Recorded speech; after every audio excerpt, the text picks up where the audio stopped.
This channel does not promote any violent, harmful, or illegal activities. All content provided by this channel is meant for an educational purpose only. নবান্নে সাংবাদিক বৈঠকে মুখ্যমন্ত্রী আমাদের সরকারের কিছু কর্মসূচি ইমিডিয়েট যা শুরু হবে সেইটা বলবার জন্য আজকে আমার এখানে আসা। আশা করি এটাকে আপনারা একটু গুরুত্ব দেবেন, মানে অন্যান্য রাজনৈতিক কর্মসূচির বাইরেও। রাজনৈতিক কর্মসূচি হলে আমি কালকেই বলে দিতাম মিটিং থেকে, কিন্তু এটা সরকারি কর্মসূচি। আগেও আপনারা দেখেছেন যে আমরা দুয়ারে সরকার প্রকল্প করেছি এবং দুয়ারে সরকার প্রকল্পে আমাদের প্রায় 10 কোটি মানুষ অংশগ্রহণ করেছেন এবং তাদের 90% কাজ কমপ্লিট হয়েছে, কিন্তু কিছু পড়ে আছে 10% বিভিন্ন স্কিমের ব্যাপারে। সেই স্কিমে যারা অ্যাপ্লাই অলরেডি করেছেন তাদেরটা আমরা ডিসেম্বর মাস থেকে শুরু করব, বিশেষ করে যেগুলো আমরা করতে পারি, যেমন লক্ষ্মীর ভাণ্ডার বা এই টাইপের কিছু স্কিম। এবারে আমরা যেটা করব, দুয়ারে সরকারে আমরা দেখেছি প্রচুর মানুষ এসছেন, প্রায় 10 কোটি মানুষ, এবং তারা কিন্তু অনেক কাজ পেয়েছেন। একেবারে কাস্ট সার্টিফিকেট থেকে শুরু করে, লক্ষ্মীর ভাণ্ডার থেকে শুরু করে, কৃষিজীবী মানুষদের, ছাত্রছাত্রীদের অনেকটাই আমরা চেষ্টা করেছি করতে। এবারে আমরা একটা প্রোগ্রাম নিচ্ছি, যেটা আমার চিফ সেক্রেটারি, আমি এবং ডিজি পুলিশ আছেন। এই প্রোগ্রামটার নাম হবে আমাদের পাড়া আমাদের সমাধান। মনে রাখবেন, গভর্নমেন্টের সব ডিপার্টমেন্ট মিলে যে বড় বড় কাজগুলো করে, সেই কাজগুলো যেমন চলছে, যা চলছে সেগুলো চলবে। পয়সা যতটা জোগাড় করতে পারবো সেই হিসেবে চলবে। এখন তো 100 দিনের কাজের টাকাও বন্ধ, গ্রামীণ আবাস যোজনার টাকাও বন্ধ, গ্রামীণ রাস্তার টাকাও বন্ধ। গত 24-এর ইলেকশনে আমি দেখেছিলাম বিজেপির অনেকগুলো প্রচার করেছিল টিভিতে, জল মিশন, জল জীবন, অনেক ছবি দেখিয়েছিল, আমি নিজে দেখেছিলাম অ্যাডগুলো।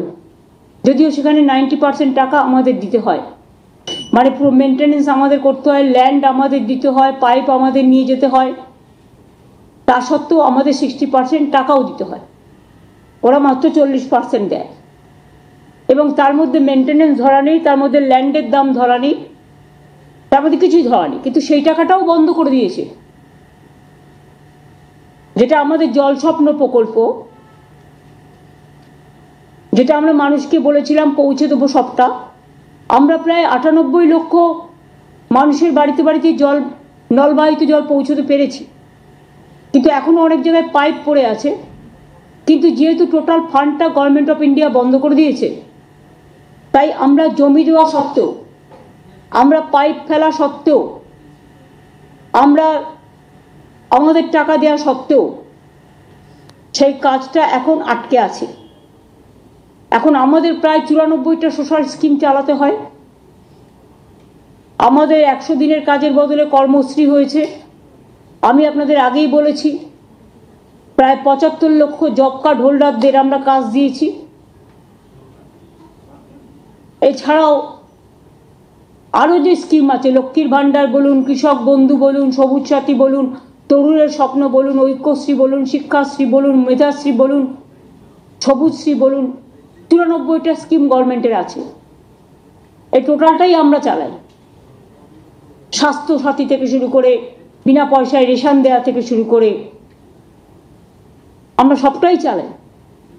কিন্তু আমাদের প্রায় 1,75,000 কোটি টাকার উপরে, এখন টাকাটা আরো বেড়েছে।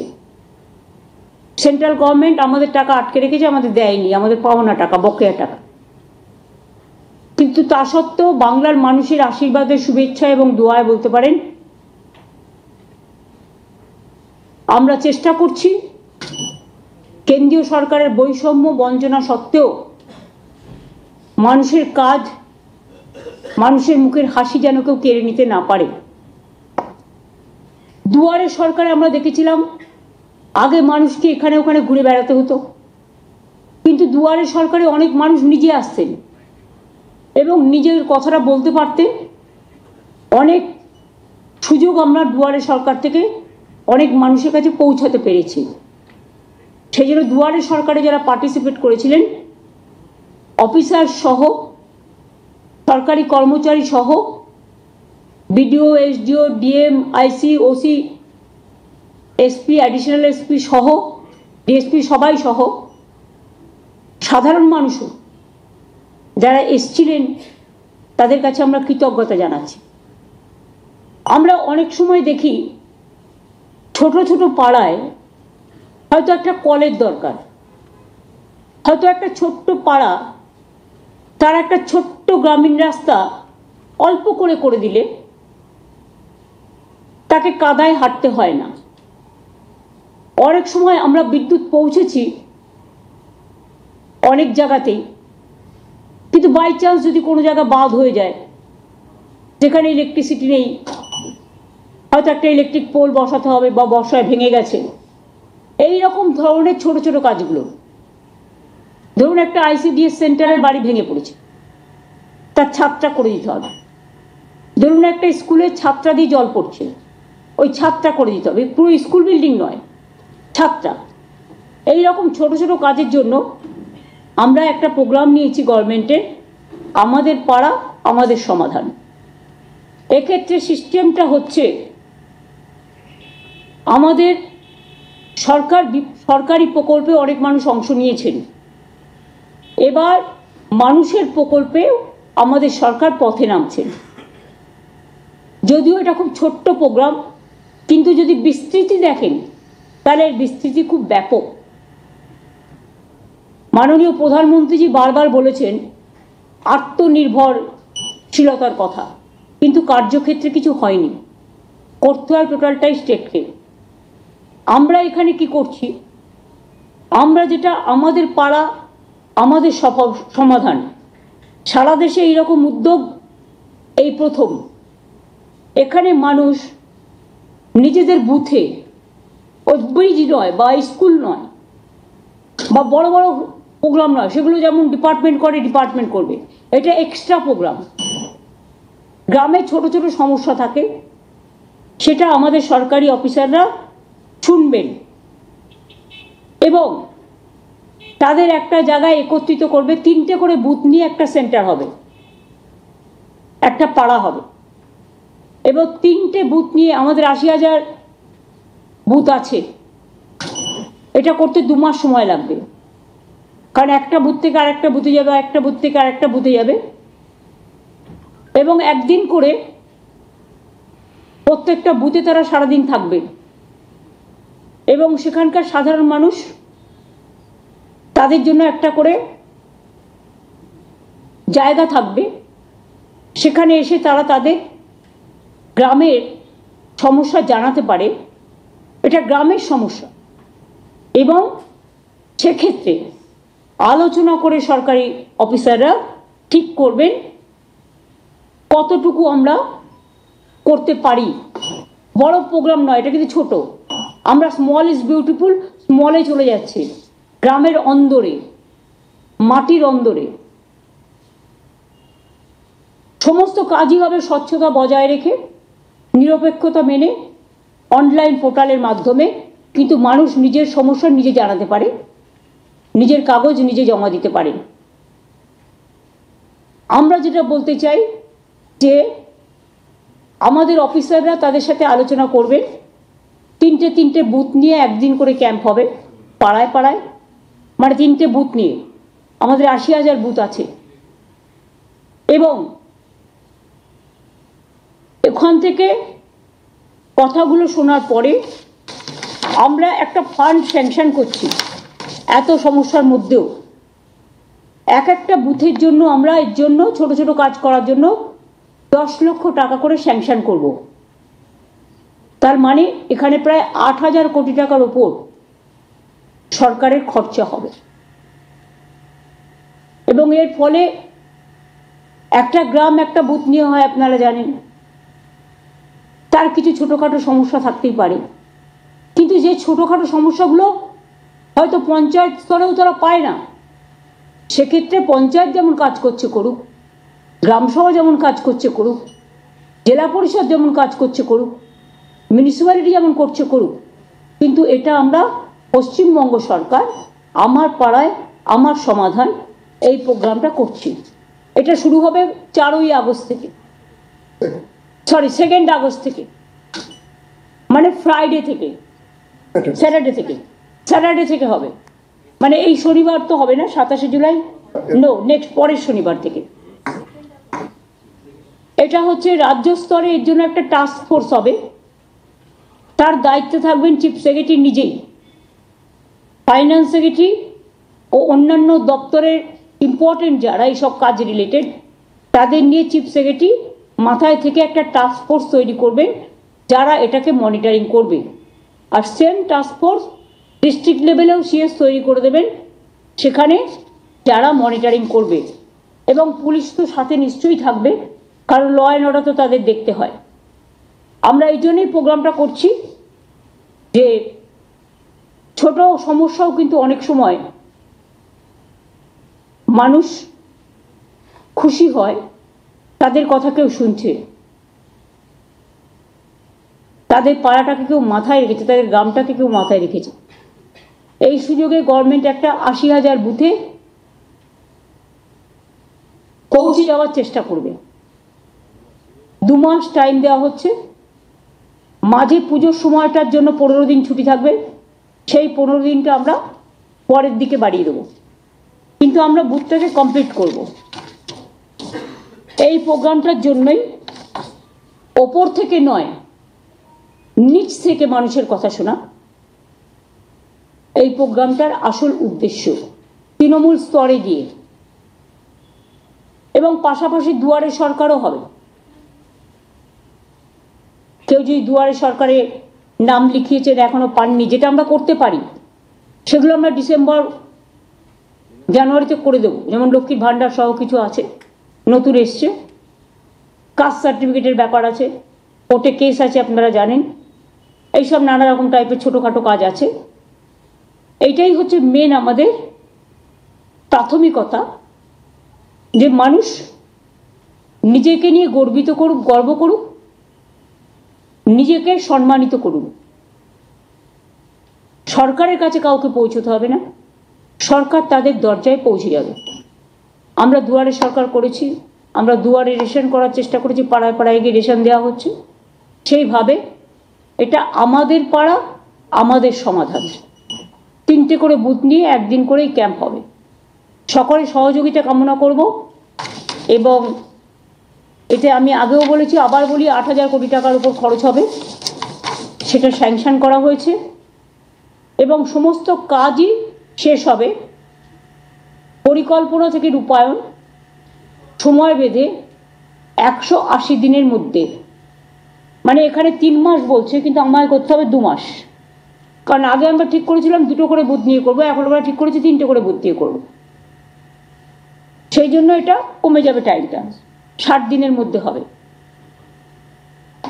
এইটা হচ্ছে, আমি সিএসকে বলবো আজ থেকেই পরিকল্পনার কাজ শুরু করে দেওয়ার জন্য।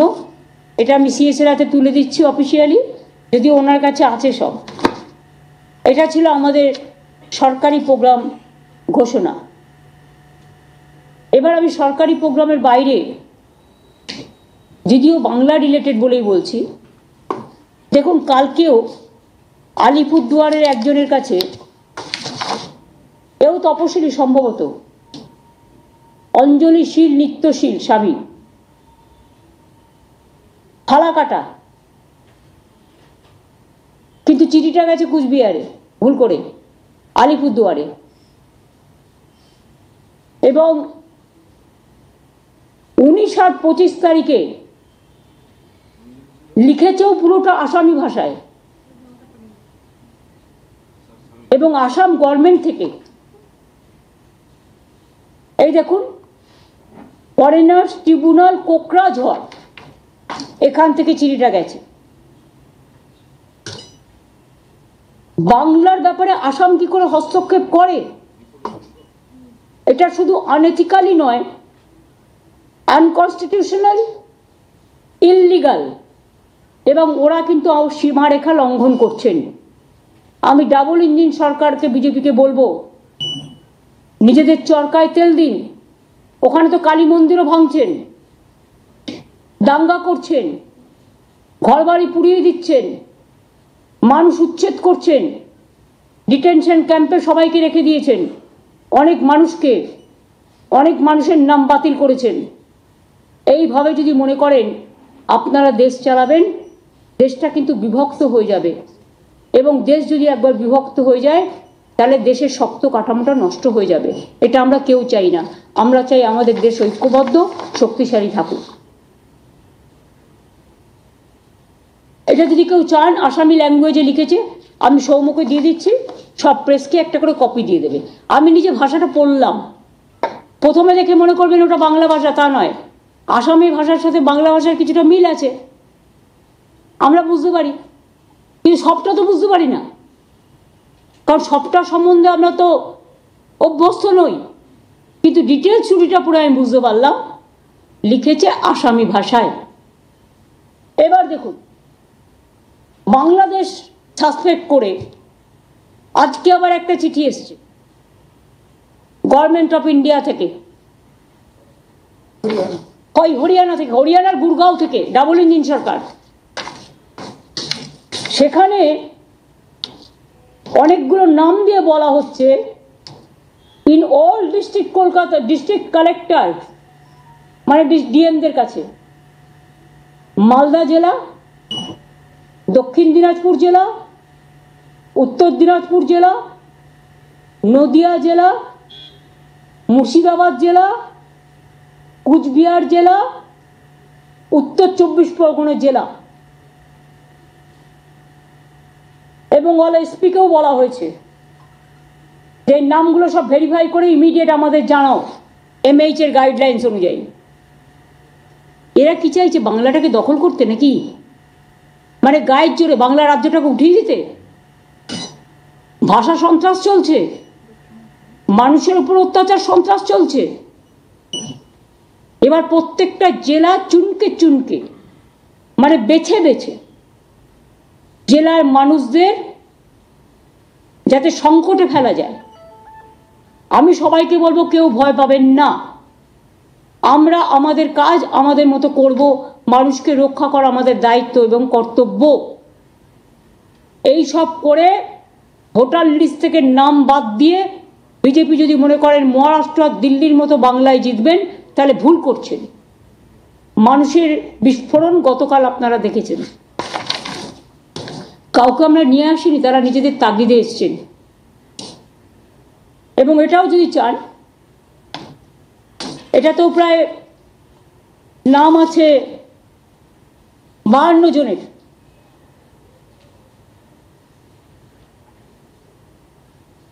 এটা যেহেতু সিক্রেট লেটার আপনাদের আমি দিচ্ছি না, কিন্তু আপনারা যদি দেখতে চান লিস্টটা আমি দেখিয়ে দিতে পারি, আমার কোনো প্রবলেম নেই।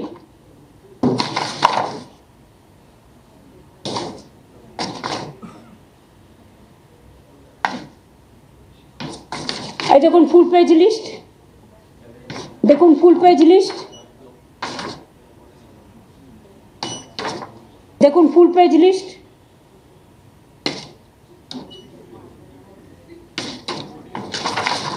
দেখুন ফুল পেজ লিস্ট, দেখুন ফুল পেজ লিস্ট, 52 পর্যন্ত সিরিয়াল।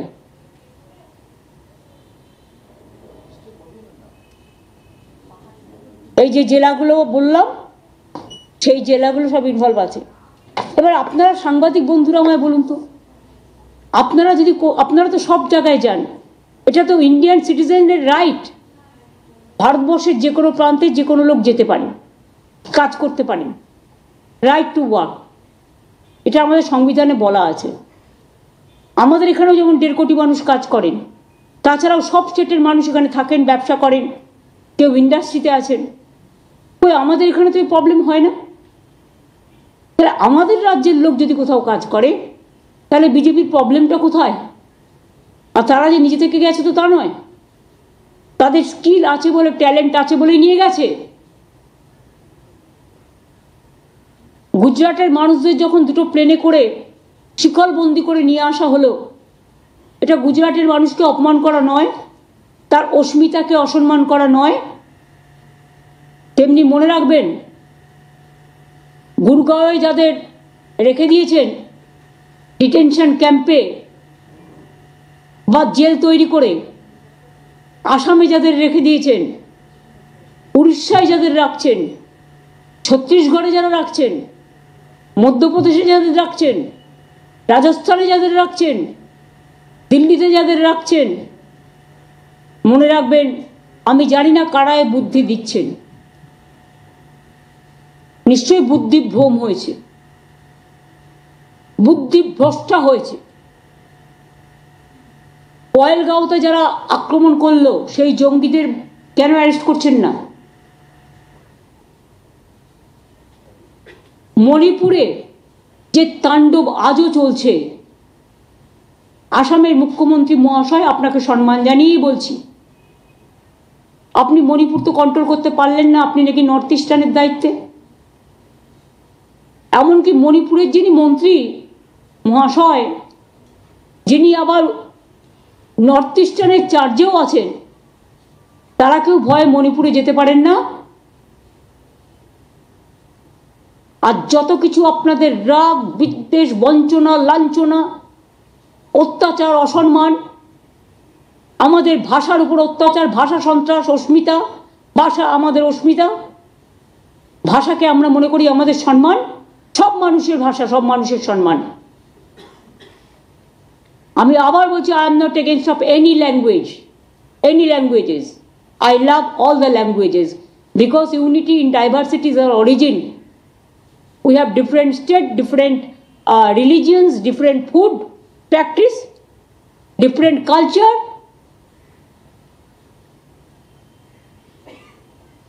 আমরা সবাই সবাইকে নিয়ে ভালো থাকি, এটাই ভারতবর্ষ। সারে জাহাঁ সে আচ্ছা হিন্দুস্তান হামারা। বৈচিত্র্যের মধ্যে ঐক্য। কিন্তু সেটা না করে বাংলা ভাষায় কথা বললেই মনে হচ্ছে যেন আমরা খুব অপরাধ করে ফেলেছি। বাংলা ভাষায় কথা বলা কি অপরাধ? আমি মনে করি অন্য ভাষায় কথা বলাও যেমন অপরাধ নয়, তেমনি আমাদের মাতৃভাষা, আমরা তো ছোটবেলায় বাংলাও শিখেছি, হিন্দিও শিখেছি, স্কুলে সংস্কৃতও শিখেছি ক্লাস 8 পর্যন্ত। তো যদি আমাদের আপত্তি না থাকে অন্য কোনো ভাষায়, তাহলে আপনারা কেন আমাদের ভাষাভাষী লোকেদের উপর অত্যাচার করছেন? এর থেকে নিজেদের ঘরটাকে সামলান না।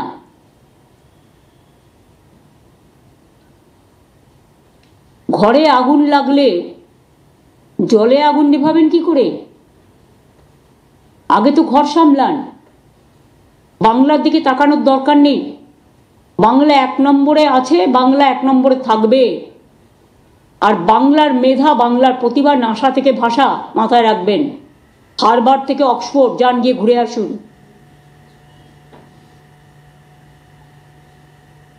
আমি একটা ছোট্ট বলছি, স্টোরির মতো, আমরা ছোটবেলা থেকে শুনে আসছি।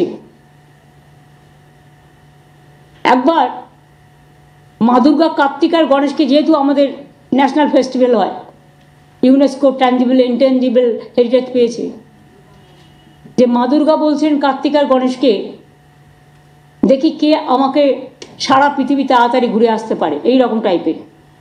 হয়তো কথাটা ঠিক নাও হতে পারে, আমার ছোটবেলার স্মরণ থেকে বলছি। তখন কার্তিক ময়ূরপঙ্খী নিয়ে, ময়ূর নিয়ে ঘুরে, তার বাহন নিয়ে ঘুরে বেড়ালো সারা পৃথিবী। কিন্তু গণেশ শুধু মাকে প্রদর্শন করলো। তখন মা বললেন, দেখলে তো, মাকে ঘোরা, মাকে নিয়ে ঘোরা, মাকে চারিপাশে ঘোরা মানে পৃথিবীকে ঘোরা। যেটা রবীন্দ্রনাথ ঠাকুরের ভাষায়, দেখিতে গিয়াছি পর্বতমালা, দেখিতে গিয়াছি সিন্ধু, দেখা হয় নাই চক্ষু মেলিয়া, ঘর হতে শুধু 2 পা ফেলিয়া, একটি ধানের শীষের ওপর একটি শিশির বিন্দু। এগুলো বাংলার অবদান, জাগরণের অবদান, জাতির অবদান। আমরা আজও গর্ব করে বলি, ন্যাশনাল সং লিখেছেন ইন্ডিয়ার বঙ্কিমচন্দ্র চট্টোপাধ্যায়, আর ন্যাশনাল আন্থেম লিখেছেন বিশ্বকবি রবীন্দ্রনাথ ঠাকুর। রামকৃষ্ণ বলুন, স্বামী বিবেকানন্দ বলুন, বিদ্যাসাগর বলুন, চিত্তরঞ্জন দাস বলুন, ক্ষুদিরাম, প্রফুল্ল চাকি, বিনয় বাদল, দীনেশ, মাতঙ্গিনী হাজরা, যাই বলুন না কেন, নেতাজি সুভাষচন্দ্র বোস। গান্ধীজিও খুব ভালোবাসতেন বাংলাকে, যদিও পোরবন্দরে তার জন্ম, গুজরাটে, কিন্তু তিনি যখন দাঙ্গা হচ্ছিল তখন তিনি বেলেঘাটায় গান্ধী ভবনে বসেছিলেন ফ্রিডম অ্যাট মিডনাইটের দিন। কেন জানেন? যাতে দেশ ভাগের পরে কোনো দাঙ্গা না হয়, দাঙ্গা সামলাবার জন্য। তার মানে ভালোবাসতেন বলেই তো ছিলেন। বেলেঘাটায় গান্ধী ভবন আছে আমাদের। আমরা গান্ধীজিকে দেশের নেতা বলি, জাতির পিতা বলি, তখন কি ভাবি যে উনি কোন দেশ কোন রাজ্যে জন্মেছিলেন? সেটা ভাবি না, আমরা ভাবি উনি জাতির পিতা। দেশের নেতা কেমন হয়?